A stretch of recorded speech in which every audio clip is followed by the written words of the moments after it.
Hill. Thank you, Mr. Chairman. Before I forget, I do want to ask that we have two versions of this statement. It's the same statement, but we have two copies, one of which has been signed and certified as releasable, cleared for public release by the chair of the declassification working group for the intelligence community, and each page has been initialed by that individual. And the second copy that I would also like to make available and part of the record is a similar copy that was signed and certified by the representative of the Department of Justice and initialed, indicating that they agreed and concurred that it was suitable for public release because, as you know, the Justice Department has some litigation concerns, ongoing cases. So I'd ask that those be made part of the record. Without objection. Okay. I appreciate the opportunity to appear here today to advise the committees and the American public on the progress to date of the Joint Inquiry Staff's review of the activities of the U.S. intelligence community in connection with the September 11th terrorist attacks on the United States. As the horror and sheer inhumanity of that day engulfed this nation, all of us struggled with shock, with the utter disbelief, and the inevitable search for answers. The questions, if not the answers, were obvious. How could we have been so surprised? What did our government, especially our intelligence agencies, know before September 11th, 2001? Why didn't they know more? What can we do to strengthen and improve the capabilities of our intelligence agencies and, as a result, help save ourselves and our children from ever having to face this again? On February 14, 2002, the leadership of these two committees announced their resolve to come together to find credible answers to those sobering but critically important questions. The committees joined in an unprecedented, bicameral and bipartisan joint inquiry effort to meet that challenge. To conduct the review, the committees assembled a single staff that we call the Joint Inquiry Staff of 24 highly skilled professionals with experience in such areas as intelligence collection, analysis, management, law enforcement, investigations, and oversight. My testimony this morning is intended to address the inquiry's initial task, which was to conduct a factual review of what the intelligence community knew or should have known prior to September 11, 2001, regarding the international terrorist threat to the United States. I caution that the inquiry remains a work in progress and that we may be developing additional relevant information as our work continues. That being said, we feel it is important to share with the American people through these hearings what we have found through our efforts to date. Let me briefly describe the way in which we have approached this review. We decided to target our search on categories of information that would most likely yield any intelligence material of relevance to the September 11th attacks. Specifically, our teams requested and reviewed from the intelligence community agencies these categories of information. Any information obtained before September 11th suggesting that an attack on the United States was imminent and what was done with it. Okay. Any information obtained before September 11th that should have alerted the intelligence community to this kind of attack, that is, using airplanes to attack buildings and what was done with it. Any information obtained before September 11th about the 19 dead hijackers and what was done with it. And any information obtained after September 11th about the hijackers and their backgrounds, including their involvement with Al-Qaeda, entry into this country, and activities while in this country, as well as why they never came to the attention of the United States government.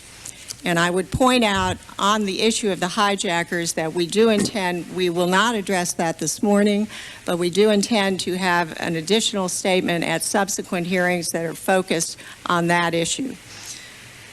As part of its review of the evolution of the international terrorist threat against the United States, the Joint Inquiry staff produced a chronology that begins in 1982 and ends on September 11, 2001. And that chronology, I believe, has been reproduced and handed out and is also depicted on these charts here in the room this morning. And I would request that the chronology also be made part of the record. Without objection, so ordered. The chronology notes significant events in international terrorism, significant counter-terrorist actions that were taken by the U.S. government in response to the threat, and information received by the intelligence community that was potentially relevant to the September 11th attacks. The chronology underscores several points regarding what the U.S. intelligence community knew about the international terrorist threat to the United States and U.S. interests prior to September 11, 2001. And these are those points. September 11th, while indelible in magnitude and in impact, was by no means America's first confrontation with international terrorism. While the nature of the threat has evolved and changed over time, it has long been recognized that United States interests were considered prime targets by various international terrorist groups. In response to a number of terrorist attacks on U.S. interests abroad during the 1980s, the U.S. government initiated a focused effort on terrorism, against terrorism, including the establishment by the Director of Central Intelligence, William Casey, of the Counterterrorism Center, or CTC, at CIA headquarters in 1986. In 1996, 10 years later, the FBI created its own counterterrorism center at FBI headquarters. Both in terms of attempts and actual attacks, there was considerable historical evidence prior to September 11th that international terrorists had planned and were in fact capable of conducting major terrorist strikes within the United States. The 1993 attack on the World Trade Center, the subsequent discovery in 1993 of plots to bomb New York City landmarks, and the arrest in 1999 during the millennium of an individual with al-Qaeda connections intending to bomb Los Angeles International Airport should have erased any doubts to the extent they existed about that point. From 1994 through as late as August 2001, the intelligence community had received information indicating that international terrorists had seriously considered the use of airplanes as a means of carrying out terrorist attacks. While this method of attack had clearly been discussed in terrorist circles, there was apparently little, if any, effort by intelligence community analysts to produce any strategic assessments of terrorists using aircraft as weapons. Osama bin Laden's role in international terrorism came to the attention of the intelligence community in the early 1990s. While bin Laden was initially viewed as a financier of terrorism, by 1996, the intelligence community was aware of his involvement in directing terrorist acts and had begun actively collecting intelligence on him. Bin Laden's own words indicated a steadily escalating threat. In August 1996, Osama bin Laden issued a public fatwa, or religious decree, authorizing attacks on Western military targets in the Arabian Peninsula. In February 1998, bin Laden issued another public fatwa, authorizing and promoting attacks on U.S. civilians and military personnel anywhere in the world. Following the August 1998 bombings of 2 U.S. embassies in East Africa, intelligence community leadership recognized how dangerous bin Laden's network was.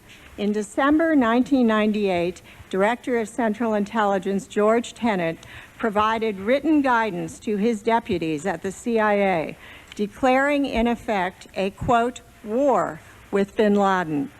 While counterterrorism was a resource priority from the time of the DCI's statement onward, it was competing with several other intelligence priorities, such as non-proliferation.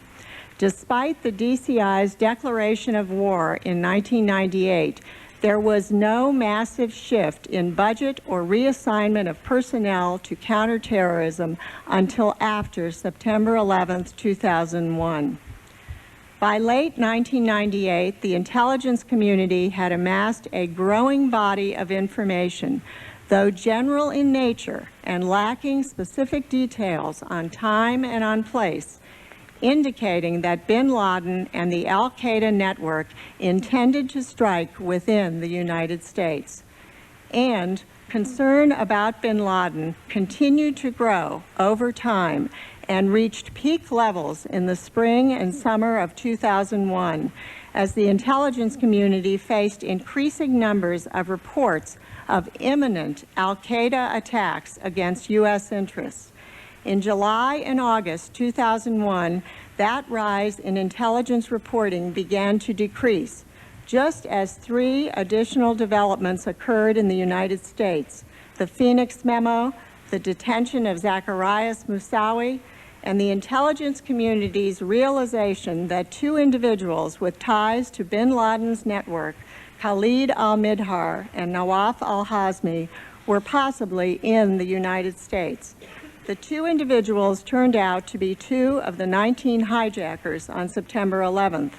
The intelligence community apparently had not connected these individual warning flags to each other, to the drumbeat of threat reporting that had just occurred, or to the urgency of the war effort against bin Laden. Our review to date provides further context for each of these points, and my written statement addresses in great detail each point. For purposes of this review, I'm going to focus not on the historical sections, but rather on our review of more recent intelligence reporting. And the first point in that regard would be intelligence reporting on bin Laden's intentions to strike inside the United States. Central to the September 11th plot was Osama bin Laden's idea of carrying out a terrorist operation within the United States. It has been suggested that prior to September 11th, 2001, information available to the intelligence community had, for the most part, pointed to a terrorist threat against U.S. interests abroad. Our review confirmed that shortly after Osama bin Laden's May 1998 press conference, the intelligence community began to acquire intelligence information indicating that bin Laden's network intended to strike within the United States. These intelligence reports, which I'll go through in a minute, should be understood in their proper context. First, they generally did not contain specific information as to where, when, and how a terrorist attack might occur, and generally they are not corroborated by further information. Second, these reports represented a small percentage of the threat information that the intelligence community obtained during this period, most of which pointed to the possibility of attacks against U.S. interests overseas. Nonetheless, there was a modest but relatively steady stream of intelligence information indicating the possibility of terrorist attacks within the United States. Third, the credibility of the sources providing this information was sometimes questionable. While one could not, as a result, give too much credence to some individual reports, the totality of the information in the body of reporting clearly reiterated a consistent and critically important theme: bin Laden's intent to launch terrorist attacks inside the United States. And I will summarize several of these reports. And I should stress again, these are in declassified versions. They have been declassified. In June 1998, the intelligence community obtained information from several sources that bin Laden was considering attacks in the United States, including Washington, D.C. and New York. This information was provided to senior U.S. government officials in July 1998. In August 1998, the intelligence community obtained information that a group of unidentified Arabs planned to fly an explosive-laden plane from a foreign country into the World Trade Center. The information was passed to the FBI and the FAA. The FAA found the plot highly unlikely, given the state of that foreign country's aviation program. Moreover, they believed that a flight originating outside the United States would be detected before it reached its intended target inside the United States. The FBI's New York office took no action on the information, filing the communication in the office's bombing repository file. The intelligence community has acquired additional information since then, indicating there may be links between this group and other terrorist groups, including Al-Qaeda. In September 1998, the intelligence community prepared a memorandum detailing Al-Qaeda infrastructure in the United States, including the use of fronts for terrorist activities. This information was provided to senior U.S. government officials in September 1998. In September 1998, the intelligence community obtained information that bin Laden's next operation would possibly involve flying an aircraft loaded with explosives into a U.S. airport and detonating it. This information was provided to senior U.S. government officials in late 1998. In October 1998, the intelligence community obtained information that Al-Qaeda was trying to establish an operative cell within the United States. This information indicated there might be an effort underway to recruit U.S. citizen Islamists and U.S.-based expatriates from the Middle East and North Africa. In the fall of 1998, the intelligence community received information concerning a bin Laden plot involving aircraft in the New York and Washington, D.C. areas. In November 1998, the intelligence community obtained information that a bin Laden terrorist cell was attempting to recruit a group of 5 to 7 young men from the United States to travel to the Middle East for training. This was in conjunction with planning to strike U.S. domestic targets. In November 1998, the intelligence community received information that bin Laden and senior associates had agreed to allocate reward money for the assassinations of 4 top intelligence agency officers. The bounty for each assassination was $9 million. The bounty was in response to the U.S. announcement of an increase in the reward money for information leading to the arrest of bin Laden. In the spring of 1999, the intelligence community obtained information about a planned bin Laden attack on a U.S. government facility in Washington, D.C. In August 1999, the intelligence community obtained information that bin Laden's organization had decided to target the Secretary of State, the Secretary of Defense, and the Director of Central Intelligence. Target was interpreted by intelligence community analysts to mean assassinate. In September 1999, the intelligence community obtained information that bin Laden and others were planning a terrorist act in the United States, possibly against specific landmarks in California and New York City. The reliability of the source of this information was unknown. In late 1999, the intelligence community obtained information regarding the bin Laden network's possible plans to attack targets in Washington, D.C. and New York City during the New Year's Millennium celebrations. On December 14, 1999, an individual named Ahmed Rassam was arrested as he attempted to enter the United States from Canada. An alert U.S. Customs Service officer in Port Washington stopped Ressam and asked to search his vehicle. Chemicals and detonator materials were found in his car. Ressam's intended target was Los Angeles International Airport. In February 2000, the intelligence community obtained information that bin Laden was making plans to assassinate U.S. intelligence officials, including the director of the FBI. In March 2000, the intelligence community obtained information regarding the types of targets that operatives in bin Laden's network might strike. The Statue of Liberty was specifically mentioned, as were skyscrapers, ports, airports, and nuclear power plants. In March 2000, the intelligence community obtained information indicating bin Laden was planning attacks in specific West Coast areas, possibly involving the assassination of several public officials. The intelligence community had concerns that this information might have come from a source known to fabricate information. And in April 2001, the intelligence community obtained information from a source with terrorist connections who speculated that bin Laden would be interested in commercial pilots as potential terrorists.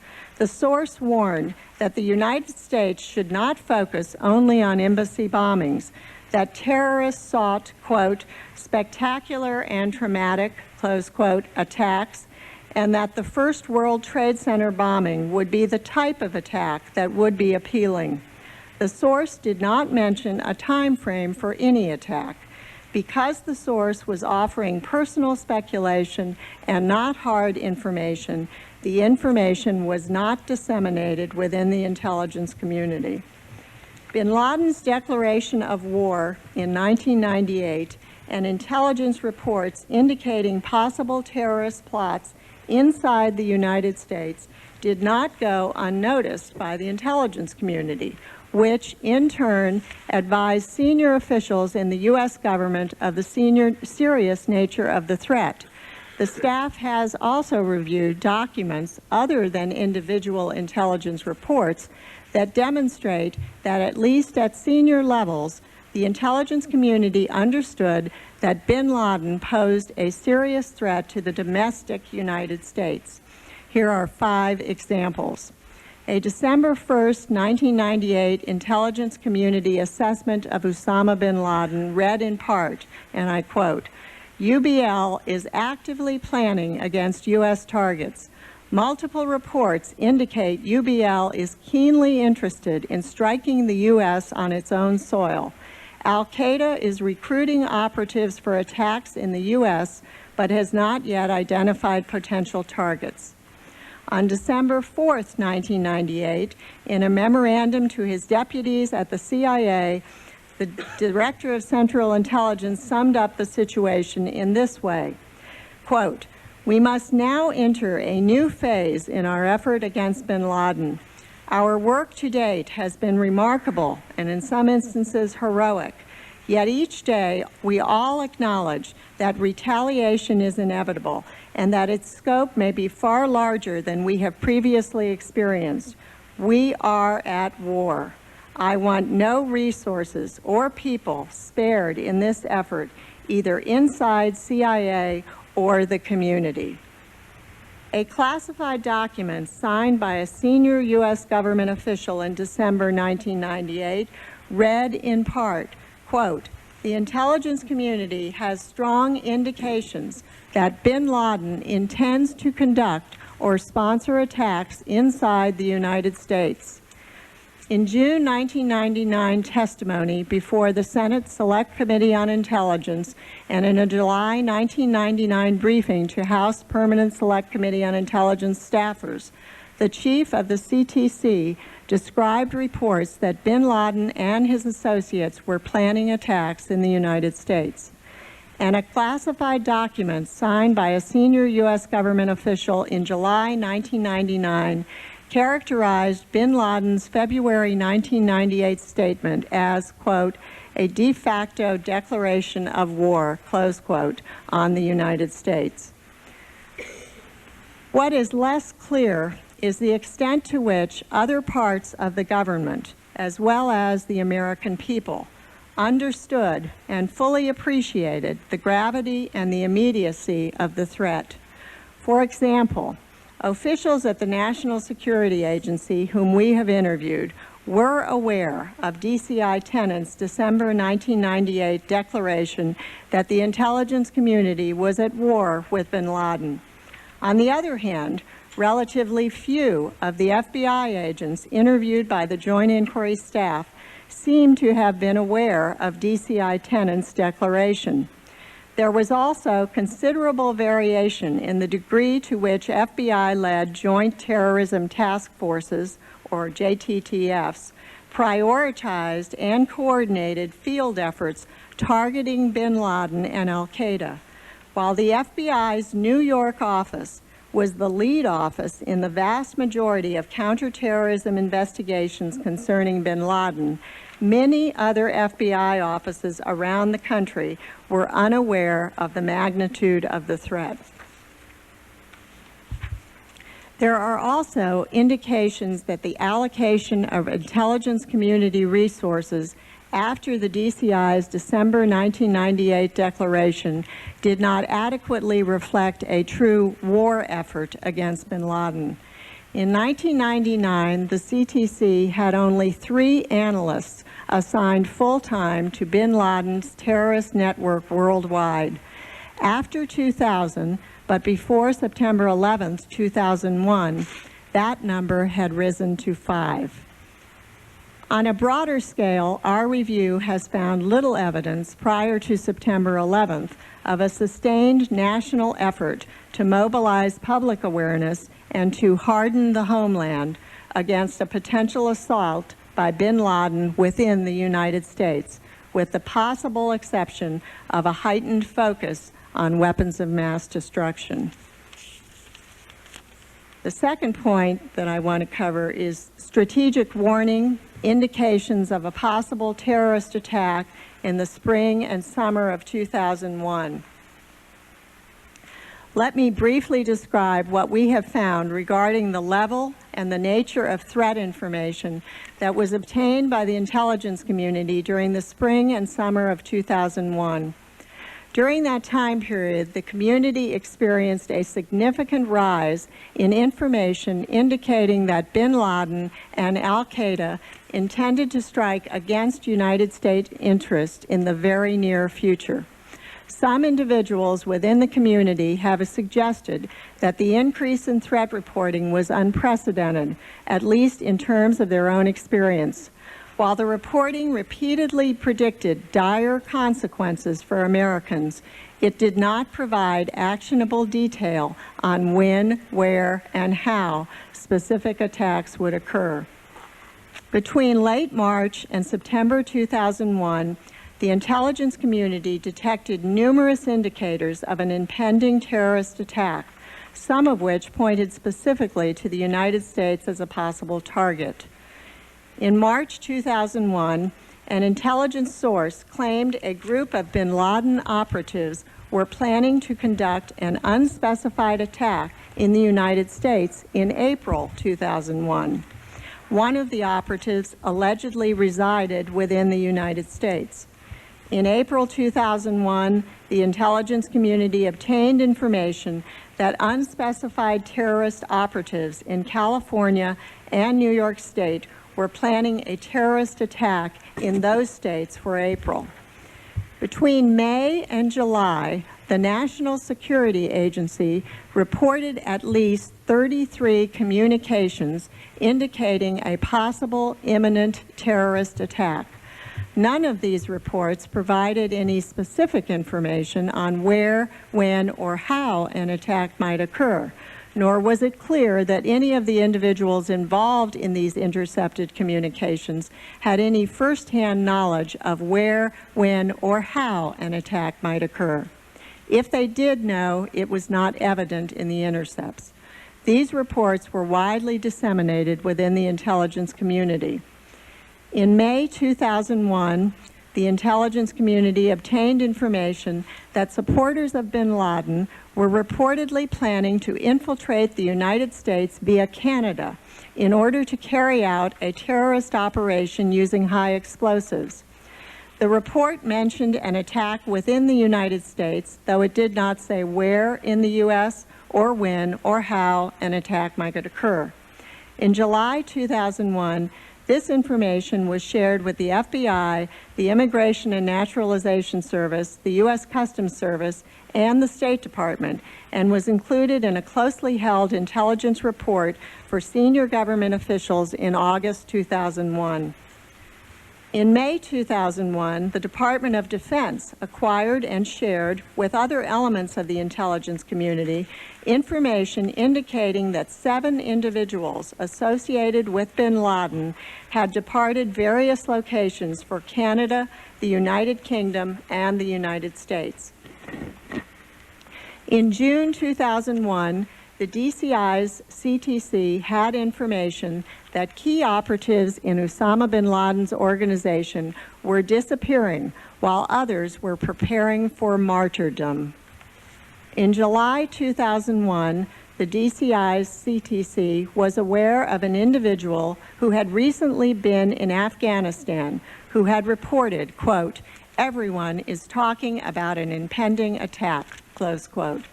The intelligence community was also aware that bin Laden had stepped up his propaganda efforts in the preceding months. On August 16, 2001, in Minneapolis, Minnesota, the INS detained Zacarias Moussaoui. Prior to that date, in August 2001, Mr. Moussaoui's conduct had aroused suspicions about why he was learning to fly large commercial aircraft and had prompted the flight school he was attending in Minneapolis to contact the local FBI office. FBI agents believed that Moussaoui may have been intending to carry out a terrorist act.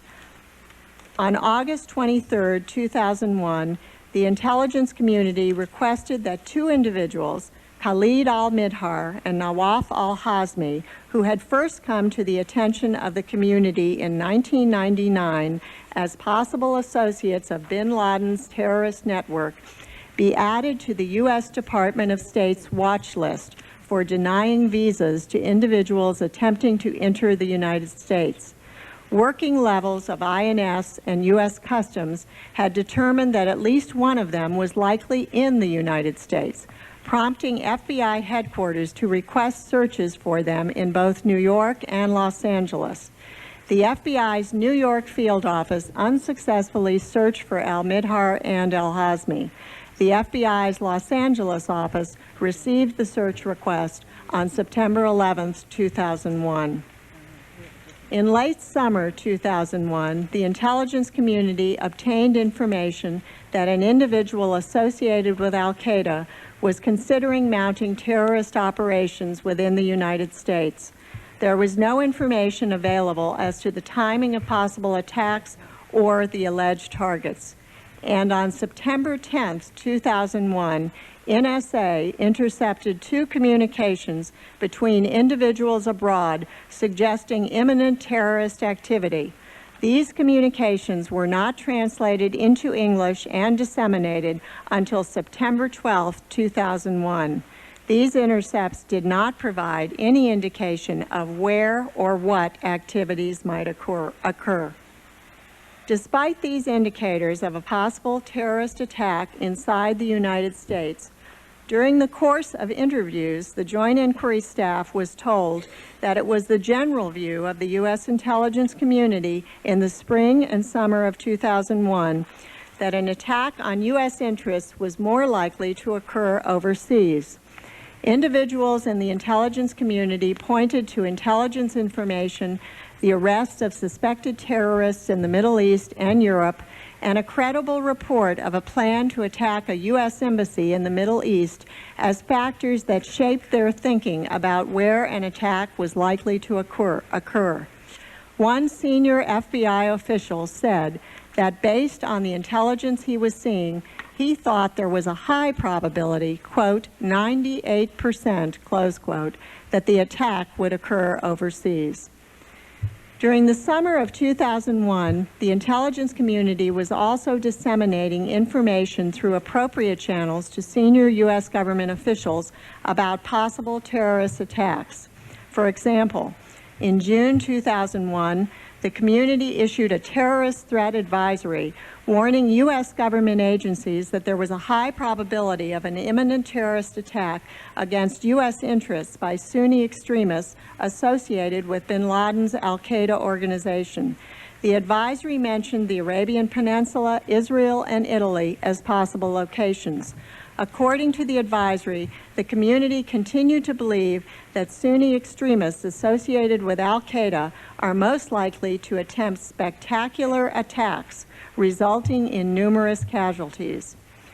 Subsequently, intelligence information provided to senior U.S. government leaders indicated that bin Laden's organization expected near-term attacks to have dramatic consequences on governments or cause major casualties. A briefing prepared for senior government officials at the beginning of July 2001 contained the following language, quote, "Based on a review of all source reporting over the last 5 months, we believe that UBL will launch a significant terrorist attack against U.S. and/or Israeli interests in the coming weeks. The attack will be spectacular and designed to inflict mass casualties against U.S. facilities or interests. Attack preparations have been made. Attack will occur with little or no warning." Later, intelligence information provided to senior government leaders indicated that bin Laden's organization continued to expect imminent attacks on U.S. interests.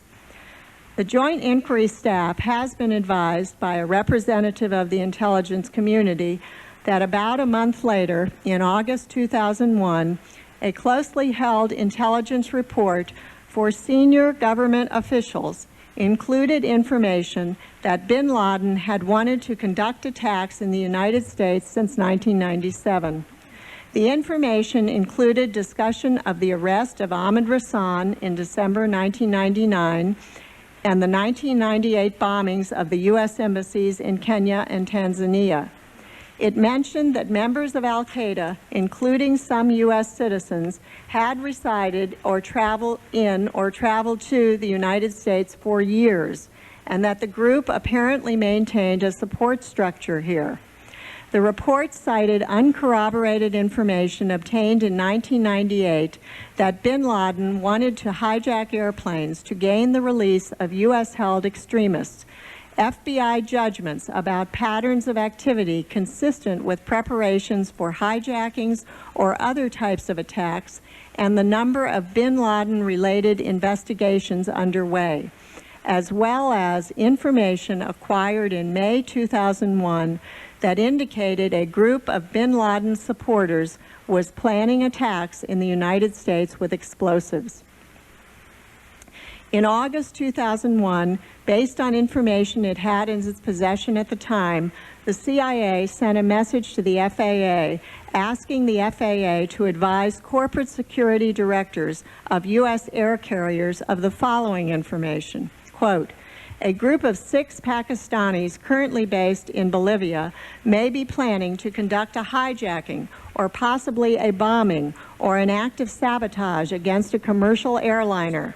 While we have no details of the carrier, the date, or the location of this or these possibly planned actions, we have learned that the group has had discussions in which Canada, England, Malaysia, Cuba, South Africa, Mexico, Atlanta, New York, Madrid, Moscow, and Dubai have come up, and India and Islamabad have been described as possible travel destinations." Close quote. While this information was not related to an attack planned by al-Qaeda, it did alert the aviation community to the possibility that a hijacking plot might occur in the U.S. shortly before the September 11th attacks occurred. Now I want to turn to intelligence information on possible terrorist use of airplanes as weapons.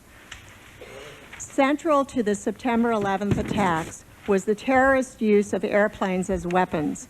In the aftermath of the attacks, there was much discussion about the extent to which our government was or could have been aware of the threat of terrorist attacks of this type, and the extent to which adequate precautions were taken to address the threat. Based on our review to date, we believe that the intelligence community was aware of the potential for this type of terrorist attack, but did not produce any specific assessments of the likelihood that terrorists would use airplanes as weapons. Our review has uncovered several examples of intelligence reporting on the possible use of airplanes as weapons in terrorist operations. In December 1994, Algerian armed Islamic group terrorists hijacked an Air France flight in Algiers and threatened to crash it into the Eiffel Tower. French authorities deceived the terrorists into thinking the plane did not have enough fuel to reach Paris and diverted it. A French anti-terrorist force stormed the plane and killed all 4 terrorists. In January 1995, a Philippine National Police raid turned up materials in a Manila apartment indicating that 3 individuals planned, among other things, to crash a plane into CIA headquarters. The Philippine National Police said that the same group was responsible for the bombing of a Philippine airliner on December 12, 1994. Information on the threat was passed to the FAA, which briefed U.S. and major foreign carriers. In January 1996, the intelligence community obtained information concerning a planned suicide attack by individuals associated with Sheikh Omar Abd al-Rahman and a key al-Qaeda operative. The plan was to fly to the United States from Afghanistan and attack the White House. In October 1996, the intelligence community obtained information regarding an Iranian plot to hijack a Japanese plane over Israel and crash it into Tel Aviv. An individual would board the plane in the Far East. During the flight, he would commandeer the aircraft, order it to fly over Tel Aviv, and then crash the plane into the city. In 1997, one of the units at FBI headquarters became concerned about the possibility of a terrorist group using an unmanned aerial vehicle, UAV, for terrorist attacks. The FBI and CIA became aware of reporting that this group had purchased a UAV. At the time, the agency's view was that the only reason that this group would need a UAV would be for either reconnaissance or attack. There was more concern about the possibility of an attack outside the United States, for example, by flying the UAV into a U.S. embassy or a visiting U.S. delegation. As noted previously, in August '98, the intelligence community obtained information that a group of unidentified Arabs planned to fly an explosive-laden plane from a foreign country into the World Trade Center. Also noted previously, in September '98, the intelligence community obtained information that bin Laden's next operation could possibly involve flying an aircraft loaded with explosives into a U.S. airport and detonating it. In November 1998, the community obtained information that a Turkish Islamic extremist group had planned a suicide attack to coincide with celebrations marking the death of Ataturk. The conspirators, who were arrested, planned to crash an airplane packed with explosives into Ataturk's tomb during a government ceremony. The Turkish press said the group had cooperated with Osama bin Laden. The FBI's New York office included this incident in one of its Osama bin Laden databases. In February 1999, the intelligence community obtained information that Iraq had formed a suicide pilot unit that it planned to use against British and U.S. forces in the Persian Gulf. The CIA commented that this was highly unlikely and probably disinformation. In March 1999, the intelligence community obtained information regarding a plan by an al-Qaeda member who was a U.S. citizen to fly a hang glider into the Egyptian presidential palace and then detonate the explosives he was carrying. The individual who received hang glider training in the United States brought the hang glider back to Afghanistan.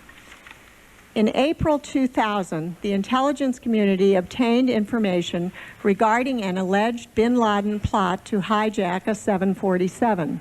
The source, who was a walk-in to the FBI's Newark office, claimed that he had been to a training camp in Pakistan where he learned hijacking techniques and received arms training.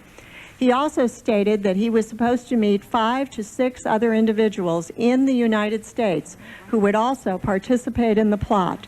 They were instructed to use all necessary force to take over the plane because there would be pilots among the hijacking team.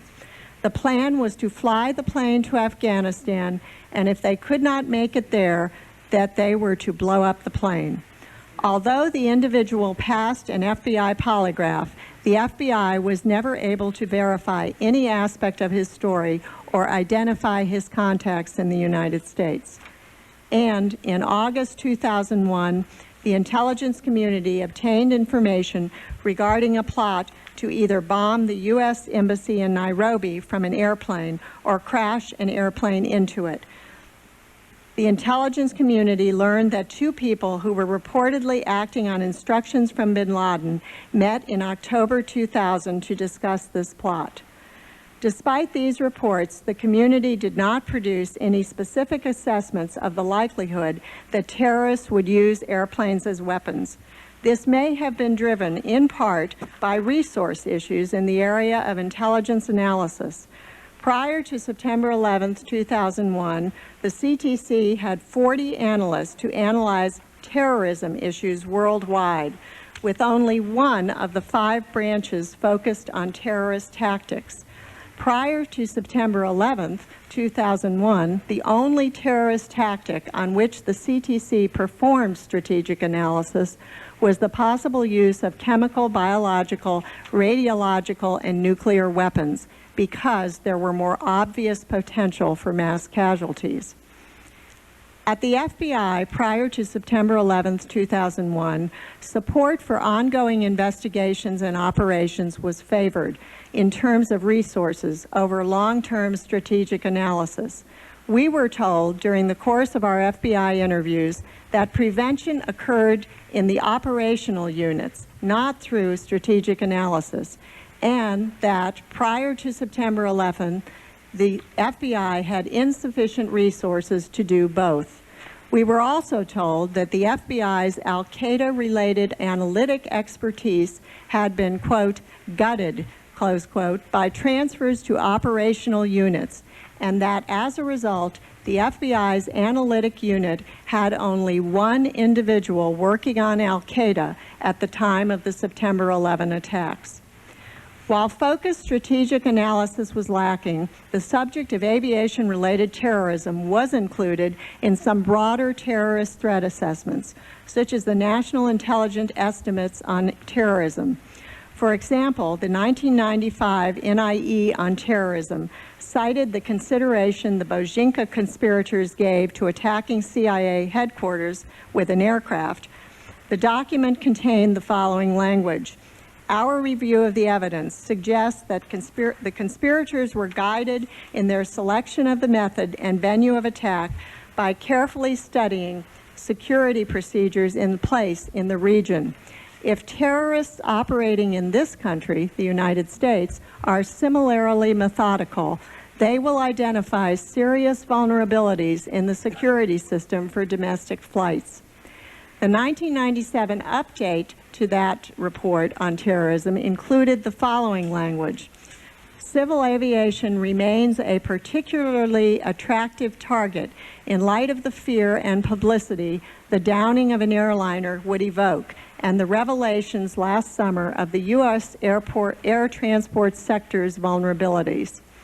In a December 2000 report, the FBI and the FAA published a classified assessment that suggested less concern about the threat to domestic aviation. Quote, FBI investigations confirm domestic and international terrorist groups operating within the United States, but do not suggest evidence of plans to target domestic civil aviation. terrorist activity within the U.S. has focused primarily on fundraising, recruiting new members, and disseminating propaganda.